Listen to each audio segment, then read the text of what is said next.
She let her hair down and smiled. I forgot how to breathe. She let her hair down and smiled.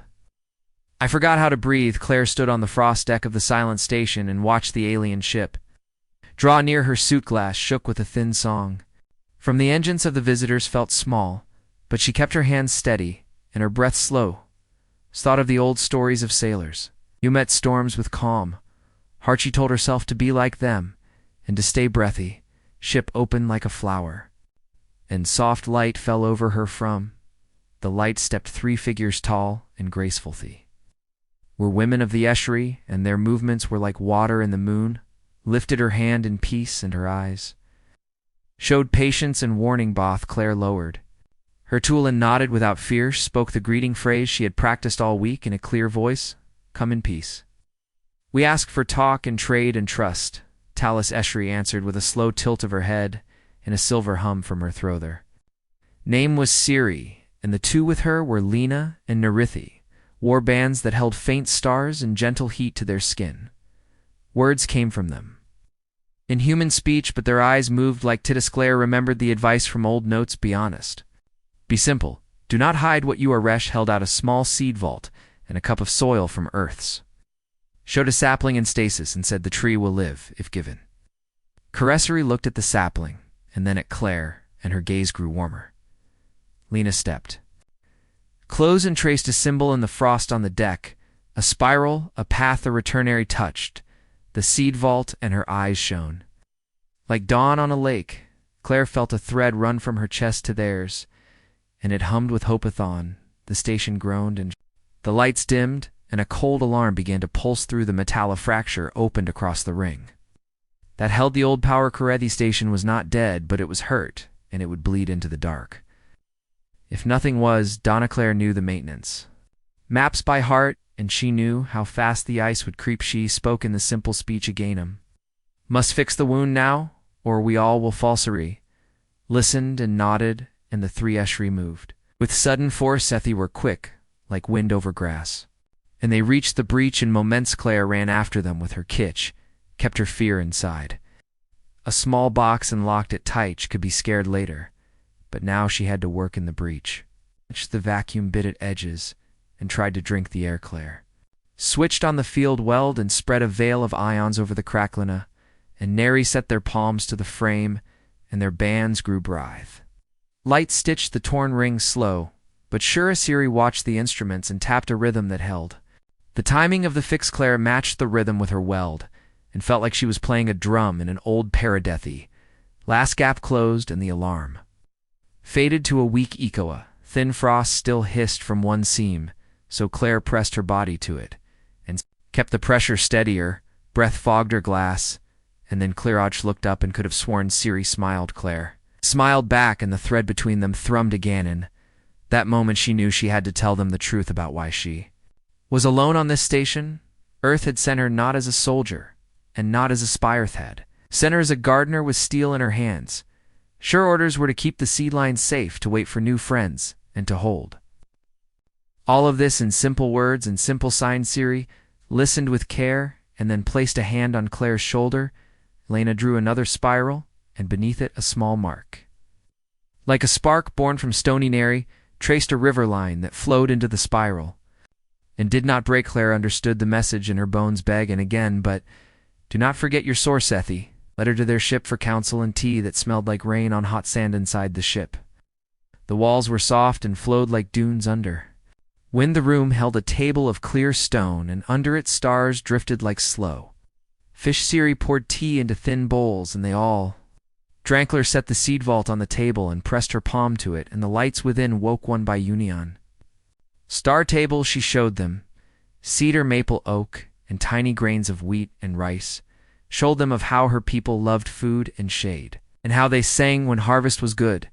Lena listened with a quiet smile, and Neri laughed at the idea of a pie with ice cream under sunlight. And Siri dimmed the room, and the star table showed an image from far away. It was a signal that ran like a knife across the bright map. It was a call of warning from the estuary fleet. A hunter swarm had changed path and now set its course for the station. Gatethi swarm ate power and memory, and left only dark stone behind. No talk, no mercy, only hunger like iron filed to a tooth story, spoke with her hands and with soft notes that carried great.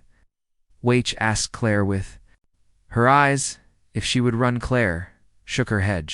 It could not run because the seed vault could not run. It had to be moved with care and time, and there was no time. Lef said she would stand here and make a line the swarm could not cross. Eshri? Women looked at one another and then at her, and a new fire rose in their gas and airy, opened a panel and showed a bank of small moons that were not moons at all. Where shields folded down to the size of a platylina, brought out ropes of woven light, and shaped them into netsuri, drew a plan across the star table with slow exact character, would anchor the shields to the old ring using field weld and knowledge of the station. Bone Selena would tie the net lines to the shields and to the ribs. Of the ship Neri would tune the moons to sing the same notes so they would not tear apart. Would hold the timing as she had done before, and choose when to spring. The trap Claire took the plan and added a human touch new. A trick from an old water demif. You give a flood many doors, it will hesitate and split, and then lose its regithy. Would give the swarm decoys that looked like rich cores, but were empty-theed, would lead it into the nets, and then pinch the nets tight. Like a fishery agreed, and pointed to the edge of the map, where the gate hung like a coin on a string-thee wood. Fight there were space-bent and soundless tides. Ranthe moved fast, and with purposeckler anchored shield after shield to the rings. Named them as she worked to keep her focus, and her fierce Malthus is hope. This is grit. This is patience. This is grace. This is calm. This is Kinlina. Tied the light ropes with hands that moved like dancers in slow rain, and Eri tuned each moon with her ear near the hum, and her smile near the edge of mischief. Siri walked the path in her mind, and sent the beat with a touch to each of them when the swarm arrived. It came like a cloud of black bees lit by cold starset, tasted the shield light, and licked the decoys with blind hunger. Claire felt the pull on the anchors, and braced her feet. Thought of earth and of a blue sky she had not seen in years, and her eyes grew wet, but she did not stop. Lena pulled the nets, and the cloud shivered. Neri changed the song, and the moons flashed and did not break. Siri raised her hand and brought it down like a gavel to mark the momentite. Now her eyes. Sedate Claire hit the release on the field weld, and the shield snapped into a new shape, a bowl that turned into a throat that turned into a trap. Nets drew closette. A swarm hit and hit again, but the bowl did not crack, pressed inward, and its own hunger folded against itself and lost Shepeth.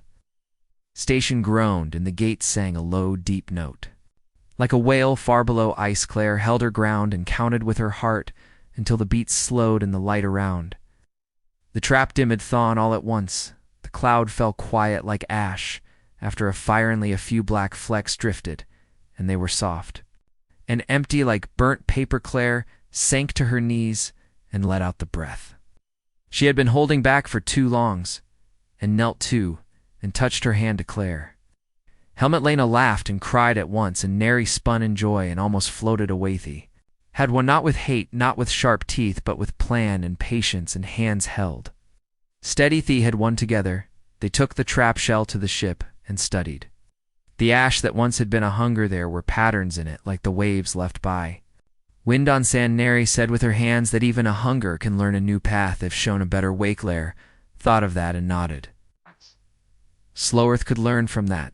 To Siri called for the council of matriarchs on the star table faces and forms. Of elder Eshri women bloomed like lanterns in the dark. He listened as Siri told of the station and the seed vault and the fight. At the gate Claire stood straight and spoke with respect and simple truths. She did not say that humans were best, or Brightish said that humans were stubborn and loyal and quick to share food with the guest. Said that when humans love a thing, they protect it with all they have. And Moresh said that humans break, but then mend, and then build again and again. And Agench told them that the seed vault was a promise that Earth would not give up on Tomorrowin. By one, the elder women bowed. Their heads an old one named Eris lifted a palm and traced a small spiral, and then a spark below it used the same marks Lena had drawn on the frostbiggin again. But do not forget your source, she said with her handston. The council made an offer to Shri, would share a whole moon, with Earth's own side of the moon, would hold a garden for seeds and storyist. Other side would hold a school where young minds of both peoples would learn together would call it the House of Two. Dawnsclare felt a warmth in her chest that she had not felt since she left. Earth's thought of children who would play under two skies and of songs that would blend like tea, and Range said yes with tears that floated like pearls. Work began at Dawnsclare, lived on the Eshri ship for many cycles.